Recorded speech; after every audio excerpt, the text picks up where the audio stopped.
Karia Must Be Go imekuwa ni hashtag ambayo inatumiwa na Haji Sande Manara, na ameianza kuitumia rasmi katika kipindi hiki cha sakata la dabi ya Kariakoo, akishinikiza rais wa shirikisho la mpira wa miguu hapa nchini Tanzania kung'oka katika nafasi hiyo. Hashtag ambayo imemletea mambo mazito Haji Sande Manara, na mpaka rais Karia kumfungulia mashtaka Haji Sande Manara kwa kosa la kumchafua katika mitandao ya kijamii. Na tuliona Haji Sande Manara aliitwa katika kituo cha polisi kuhojiwa kutokana na kumchafua rais Karia katika mitandao ya kijamii. Lakini Haji Sande Manara ameendelea kuonesha dhamira yake kwamba nafasi ya uraisi wa shirikisho la mpira wa miguu hapa Tanzania inamfaa Ali Mayai. Yeye ameanza mapema kumpigia kampeni Ali Mayai. Yeye ameanza na ujumbe mrefu, na hii ni mara baada ya Ali Mayai kutangaza nia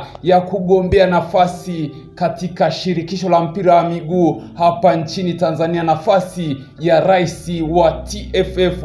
Haji Sande Manara ameanza kumpa pole Ali Mayai kwa kufiwa na baba yake huko Tabora, na kumwambia hivi kwamba nafasi hiyo inamfaa. Yeye ameanza kwa kuandika, najua familia yenu inapitia kipindi kigumu cha kuondokewa na mzee wenu na kiongozi mkuu wa familia, lakini Manara TV na mimi binafsi tunaendelea kuwaombea subira katika kipindi hiki kigumu kwenu. Tuseme wote inalilai. NB Ali Mayai, ukimaliza msiba uje kutuokolea mpira wetu. Hii ni nukuu ya Haji Sande Manara, na sote tunafahamu mchezaji wa zamani wa Yanga na timu ya taifa Taifa Stars Ali Mayai ametangaza nia kushiriki uchaguzi mkuu wa TFF mwaka huu kama mgombea nafasi ya urais wa shirikisho hilo, na hii sio mara ya kwanza kwa Ali Mayai kugombea nafasi hiyo. Kutokana na Mayai kufiwa na baba yake mzazi mkoani Tabora, mwakilishi wake ameenda kumchukulia fomu leo hii saa 7 mchana